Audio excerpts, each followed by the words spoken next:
Hey everybody, before we get started, we want to highlight one of our 5-star reviews from our Apple podcast. So super excited to read this one. It says, really entertaining. These 4 ladies made me laugh a lot, and I did not want the podcast to end. Definitely worth your time. Thank you, iCam Jr., for that awesome shout out. And if you guys want to hear your shout outs read, definitely just leave a review on Apple Podcasts.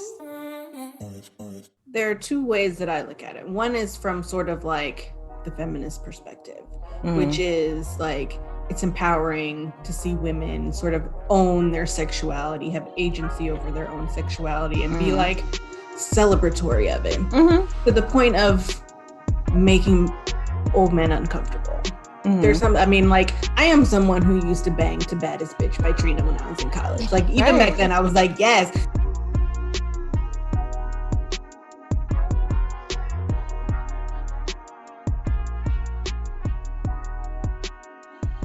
Hi, everybody. Welcome back to the Confab experience. Hi, ladies. Hello. Hi. How you doing? Wonderful. Relaxed. Oh, well, that's great to hear. Well, thank you for being here again for another episode of the Confab experience. Thank you, listening audience, for taking the time to, just engage with us today.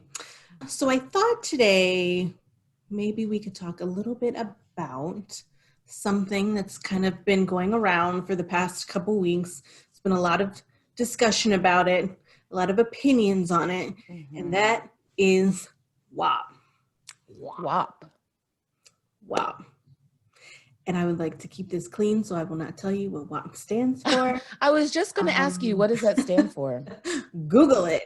The gentleman who's fixing my basement, I was taking him to the store, and the radio was on, and he says, hey, do you know what WAP is? They were talking about it or talking around it, not saying the acronym, what it means. And I was like, yeah. He said, what is it? And I was like, it's wet. And I'm like trying to get him to get it without like saying it was very uncomfortable. And then finally he got what I was saying. He was like, oh. I would have just lied. I'd have been like, I don't know. No.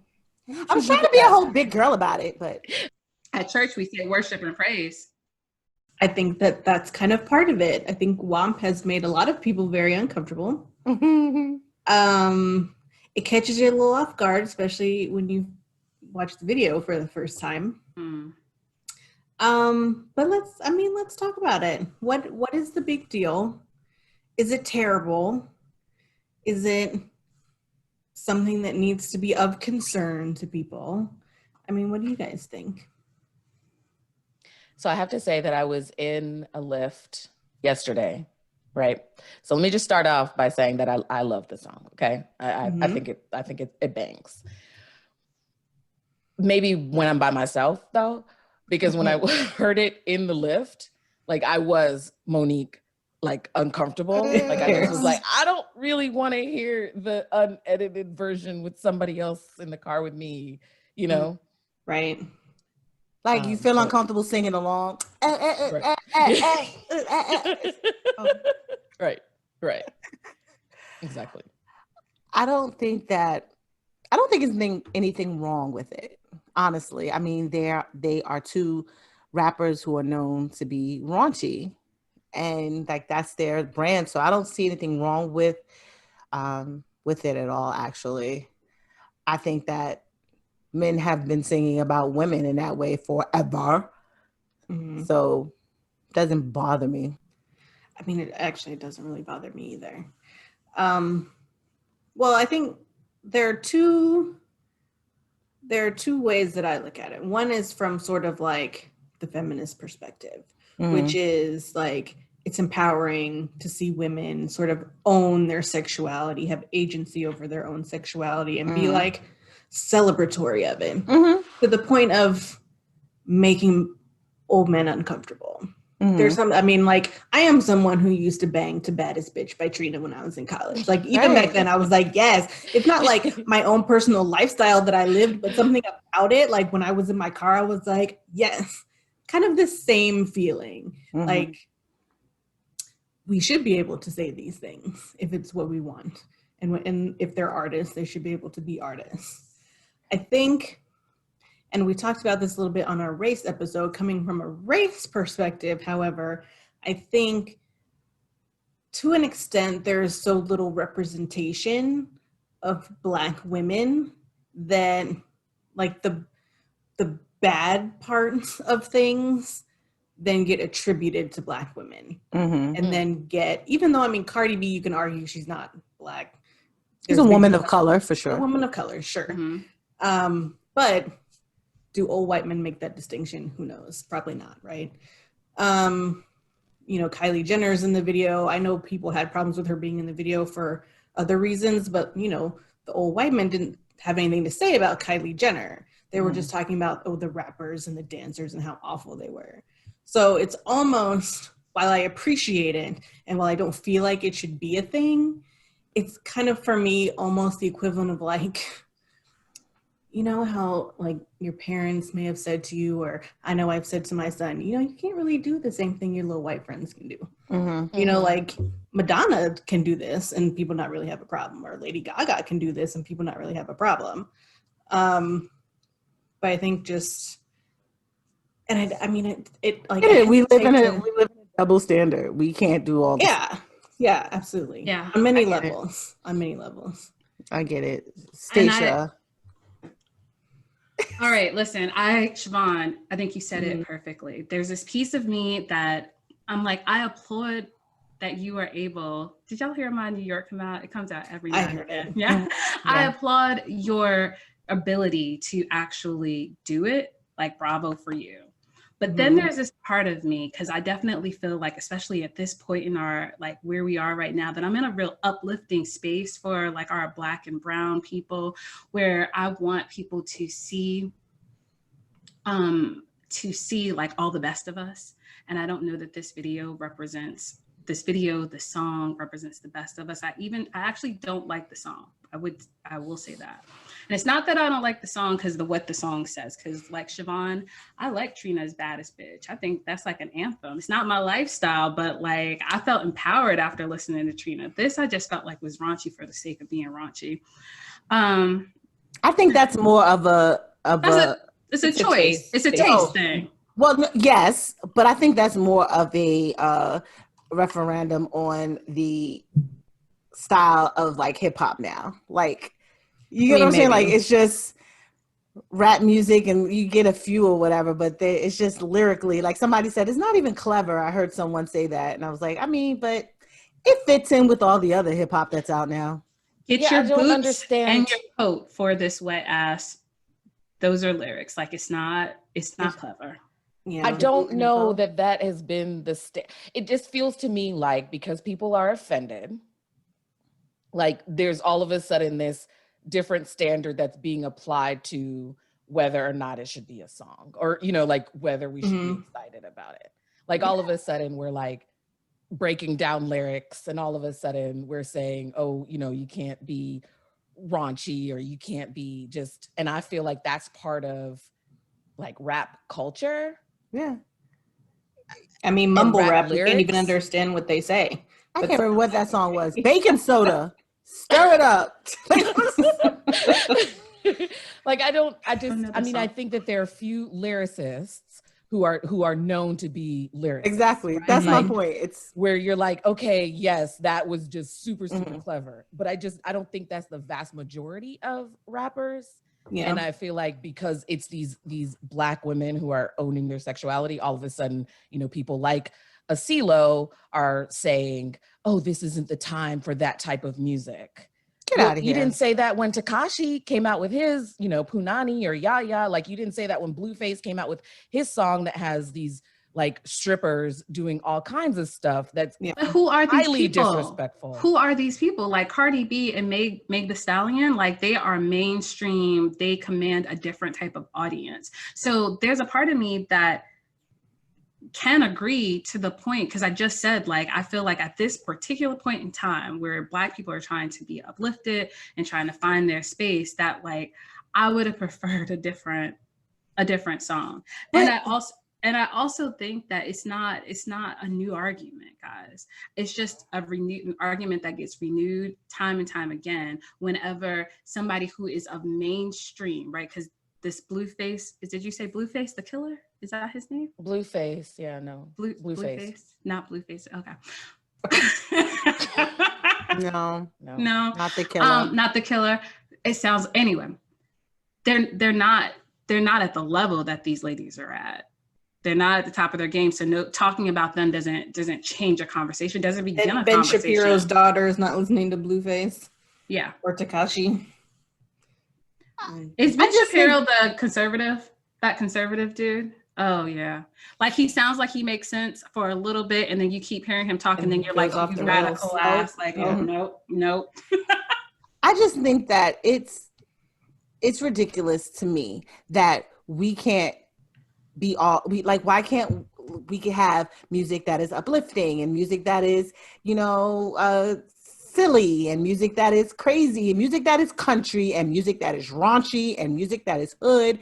Like all these things are a part of all of our experiences. So why do we have to just be, on the straight and narrow? Or like, let's get the all out to vote music out. I mean, there's people because these things have impact. I'm so sorry, but they have impact on the culture. And so, you always hear about how like when Cardi B and Meg Thee Stallion, when little black girls are taken, when little white girls are taken, pictures are plastered on the on news, right? Like find this child. When a black girl is taken, you don't get that much like hype around it or anything of that nature. And then you also, people try to like over sexualize Black children. And I think that it derives from like how people see Black women in general.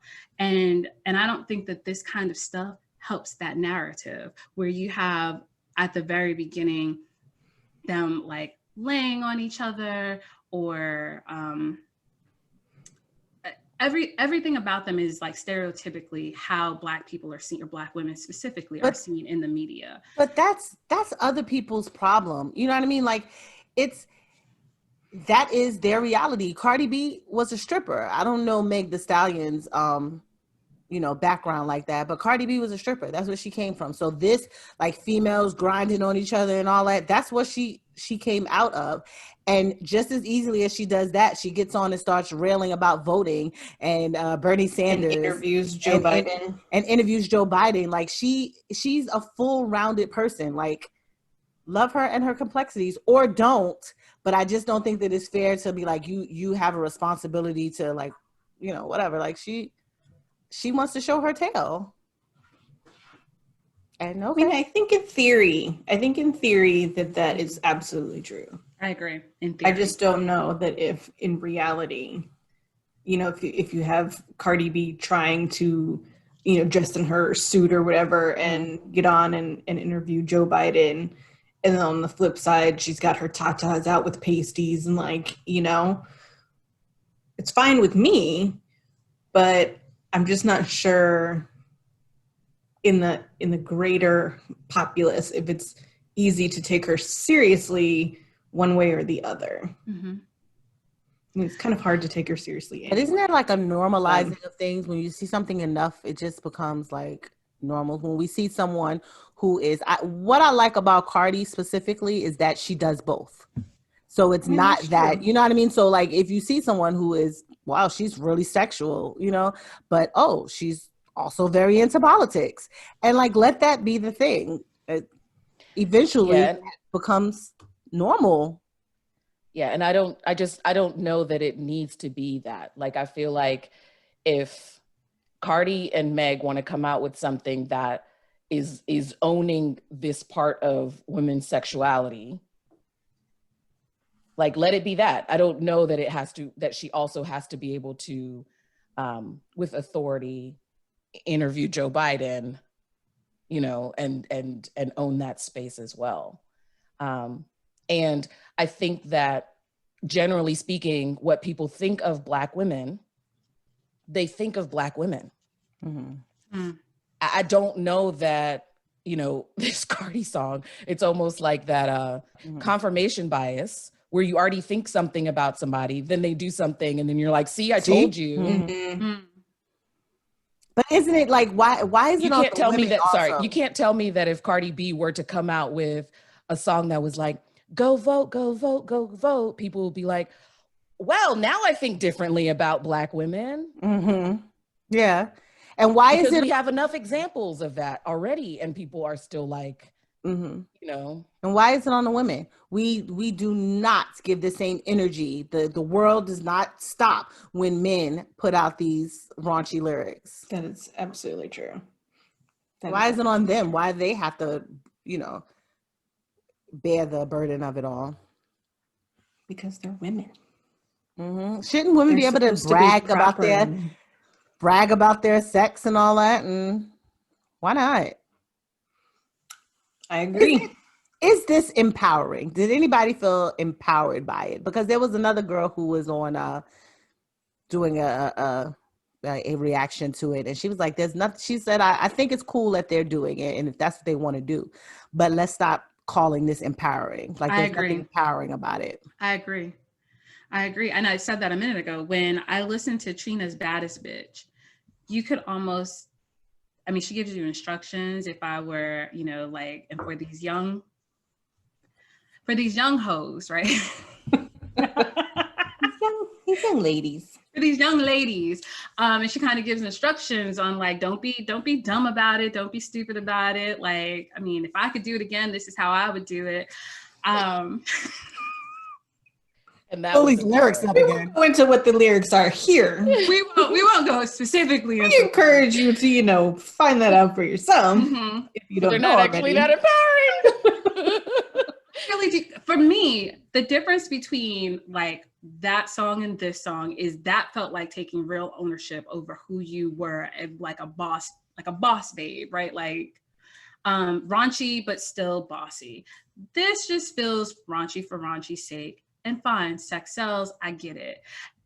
But then there are other things that I optically have issues with, right? So you see the video, you see the ladies, all of this great stuff. This Kylie Jenner thing.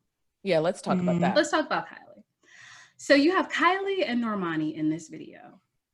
And Kylie walks down the hallway. The music stops.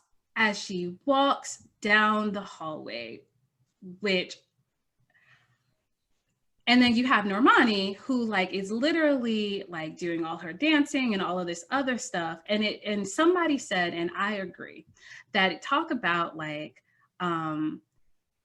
really, like, a Black woman having to do so much and a white woman not having to do that much. And Cardi B has argued this point because she's like, Kylie's my friend. I wanted her in the video. And hey, listen, Kylie doesn't dance. Kylie doesn't sing. So walking is maybe what Kylie can do, right? There's that, right? But optically speaking, to have, like, this video, women of color in there, but this one woman of color, all she does is walk down the hallway, and every other woman of color is literally, like, twerking, working their ass and all of this other stuff. But yet you see her highlighted in a different way. I just think that somebody should have looked at that and said, here could be some criticisms that could be, garnered. I don't know. She doesn't dance. She doesn't sing. And she has 190 million followers. Mm-hmm. That's crazy. So from a business perspective, great on Cardi and Meg. It makes sense. Get 109, like, some portion of that 190 million eyes on this video, right? Yeah. But I agree with you, Stacia, 100%. From a pure optics standpoint, it really doesn't look good to me at all. And the music stopped. I mean, it felt like it was like 20 seconds of this video just focused on her walking down. To her walking down. Yeah. That was bizarre. Even I saw something where the person was trying to make the argument that she kind of, it sort of came off as she was like the madam of the whorehouse, right? And the person was saying, oh, well, I mean, madams historically are also whores. They just kind of work their way up, and now so she's also still a whore. I'm like, but still there's like a power play, kind of a superiority feeling. So and I understand that, like, when I watched it, I said, yeah, I mean, I could see how people would think, yes, this is the madam. She's just walking, she's entering the door, blah, blah, blah. But then she's the madam. The white lady is the madam over, lady is the madam over all of these, you know, other women of color. Yeah. She's doing all the work and all she's doing is walking. So it was the worst optically. And I get it business-wise, I'm with you on that, but I understand the criticism there. I also understand what Cardi is saying, because maybe she probably didn't even think about it, right? Like she probably only thought about it from a business perspective. Her mom is cool. I believe she said the boyfriends get along together. I believe all of that. But what I said earlier is music has impact. What you put out there visually as an artist has impact. And I think that part of what an artist should do is understand what they're putting out there and take ownership of that and all of it. And I felt like it was a miss. And in some ways, business-wise, I'm sure it was a hit because it's a highly successful video. Yeah, it's a highly successful video. So if money is all it is, then, you know, great. But I do think that there is something about seeing a woman like stand and talk ish about her stuff. Like I do think that there is some empowerment to it. This didn't really empower me to that because I just kind of feel like I may be a little bit past that, but I think about maybe some younger woman who's like, ask for a car in that you ride,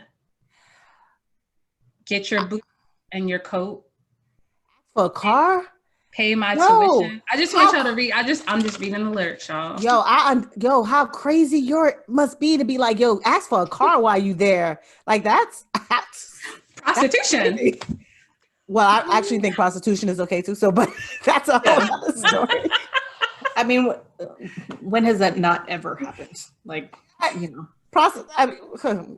whatever. I mean, the one thing I will say in quasi agreement with Stacia is the difference between this song. And again, to Monique's point, it could be because I was in a certain place 20 years ago than I am now. But for some reason to me, like Baddest Bitch was basically saying, I am the baddest bitch and here is why.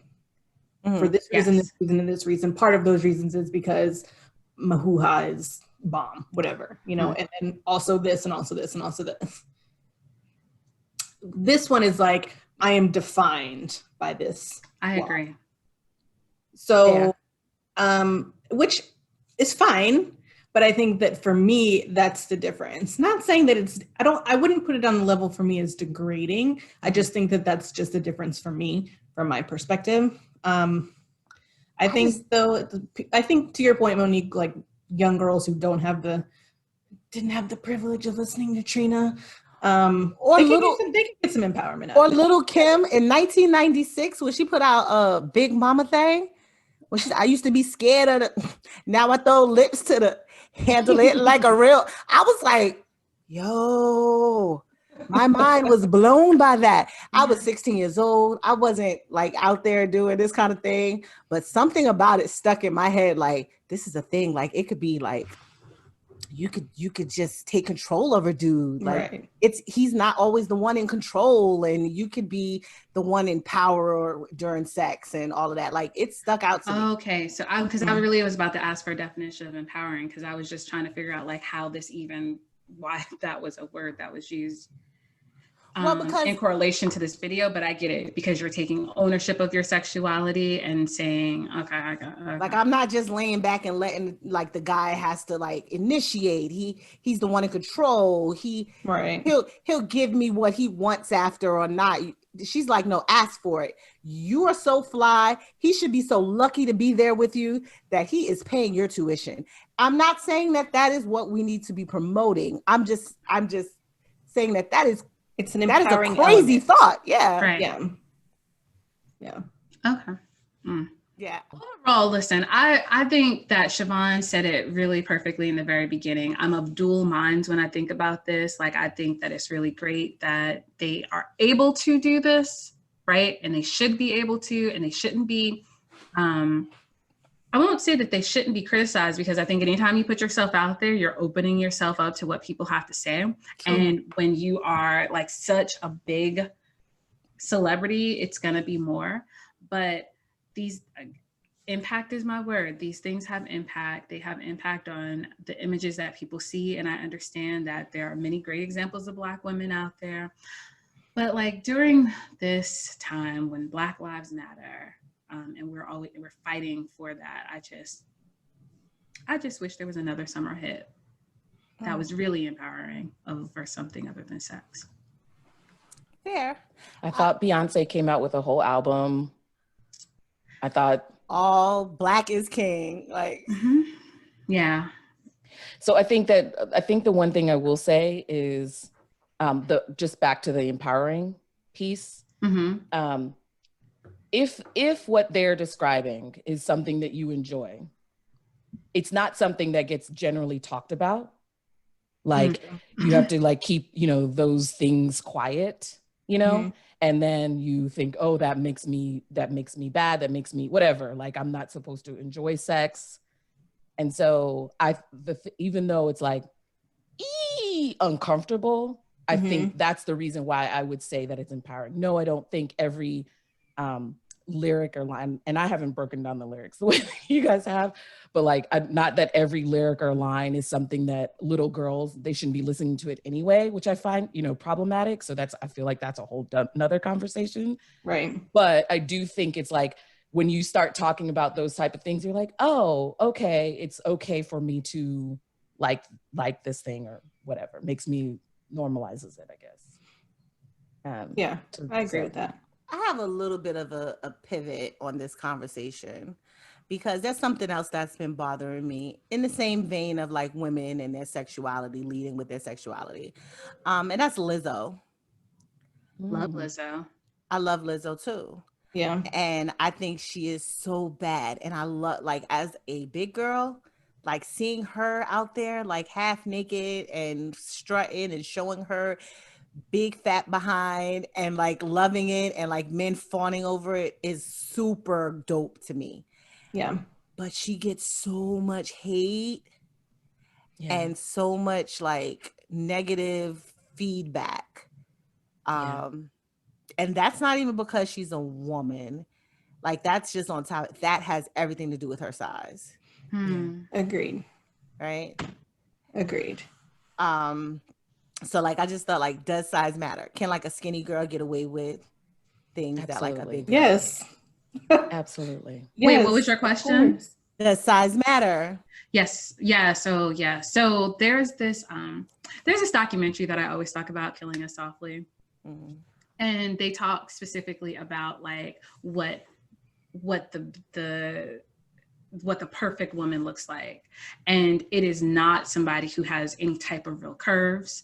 It is not somebody who is anything outside of what is like normal. And I believe, Monique, you said to me a while ago, and it stuck with me, that fat shaming is the last acceptable. It's the last thing. Form of like humiliating somebody. And so I do feel bad. I do feel bad for Lizzo and all the things that she does. But in the same vein that I feel about like the Cardi B stuff, I'm not sure that going to an NBA game with your thong is an appropriate thing to do, skinny or not. But she did that. Lizzo did. So I think that she's pushing some envelopes, but I don't agree with like the hate that she's getting.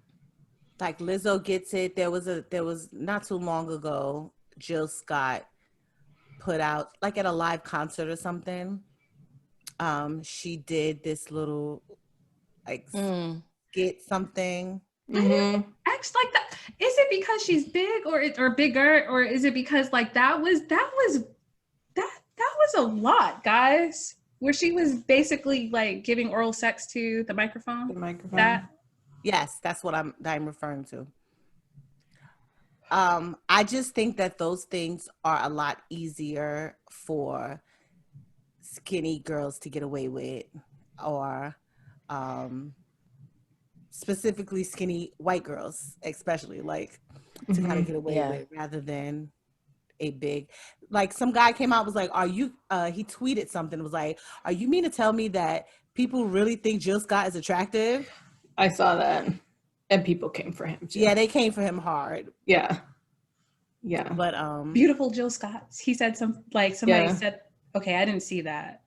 Yeah. Okay. I forget who it was. Was it like a? It wasn't anybody actually. He was like a NFL player or something. Some like no-name NFL player. Exactly. And people were like, "Yeah, who are you? Are you kidding me?" Yeah. Yeah. I think. Yeah, and it's so funny the way people try to justify it. You know, well, it's just not healthy. Like, you don't care that what's healthy and what's not healthy, because you don't say not one word about these size 00s walking down the runway, knowing that they have eating disorders, knowing that they starve themselves. You're not sitting there saying, oh, look at those people, we shouldn't be glorifying that because that's unhealthy. Like, that's not, you just don't like seeing bigger people. Do you remember? Sorry, go ahead. Oh no, I was gonna say the I love Lizzo. I really do. I think, you know, like the song, the Truth Hurts was like my anthem when it came out. I loved it. I thought it was so great. The things Stacia referred to with the basketball game, thong twerking. I don't necessarily see that as being something that I would appreciate from anyone of any size or color. I thought that was a little over the top.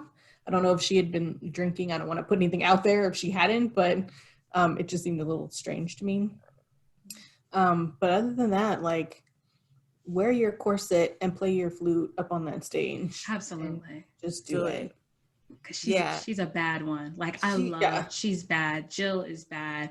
And I hold them in like such high regard. But can I also just saying again, like,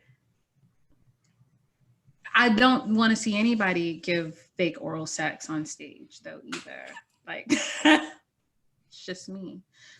But Monique told me that if you go to any Jill Scott show, that is quite sexual in that regard. I haven't had the privilege of going to a Jill Scott show, so I just didn't know. And you know, sometimes I think that's why things should stay on the stage in the moment while people take their video camera and they kind of like blow it out of. Well, I don't know how you could do that for that particular one, but yeah, no, I mean she's a little, she can be a little raunchy, especially in her live show. But I just, you know, it just kind of, it aggravates me. Yeah, when you hear like it's just okay to kind of tease or pick at like a fat person or a big person or fluffy, whatever way you want to say it. Like in my Facebook memories came up just a few weeks ago about that girl who was saying that Usher had been with her. She was like a big girl. Oh yeah. And I am not here breaking any news to say like she definitely was or he definitely did. But the thing that everybody had real issue was like Usher could get anybody. Why would he choose this big girl? Right. And it's like ridiculous.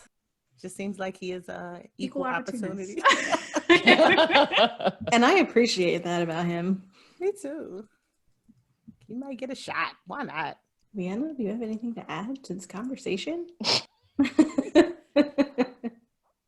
No, I love Lizzo. And I think when she first came out, it like her just brazen love of her body was uncomfortable. And I think whenever for me particularly, and I think it was just one of those, like, I just haven't seen that love. Like, I think I'm just so used to, just so used to like, oh no, if you're a big girl, like hide yourself, you know, like that's just the narrative that I'm used to. And so then it's almost like one of those, for me, I had to ask myself, like, well, why does this make me uncomfortable, you know? And I think the whole like fat shaming thing is, or like, are we leaning into it because she's fat is one of those, it's hard to know, because it kind of like racism where you just like, that's why it keeps working. Cause you're like, well, I don't know would it bother me as much if Kylie Jenner showed up in a, you know, thong? Like, would it be as much news? Or if, you know, whoever else, Erykah Badu were to do that same thing that Jill Scott did, like, would there be the same reaction? Who knows? Or am I just slightly more offended just because you know, this person is a big person, and it offends my senses a bit more. I think people just like to keep like a bigger woman in like a motherly, like just like you want to. It's perfectly, if she just stood there, Lizzo, and just sang, everybody would be fine. If she did, like, if she was covered in whatever, it would be completely different. But I think because the hate is so big, no pun intended, but because the hate is so, you know, like she almost has to be over the top because people are going to like tear her down constantly. Right. And so it's like, maybe she overshot it, you know, on the the basketball game, you know, compensated just a little bit, just a little bit, went a little too far, but it's almost like necessary. Yeah. I'm good with all women owning their sexuality and putting it out there, whatever way they feel, and whatever adult wants to consume that product that they're putting out there, go for it. Continue the experience on our social media handles at the Confab Experience.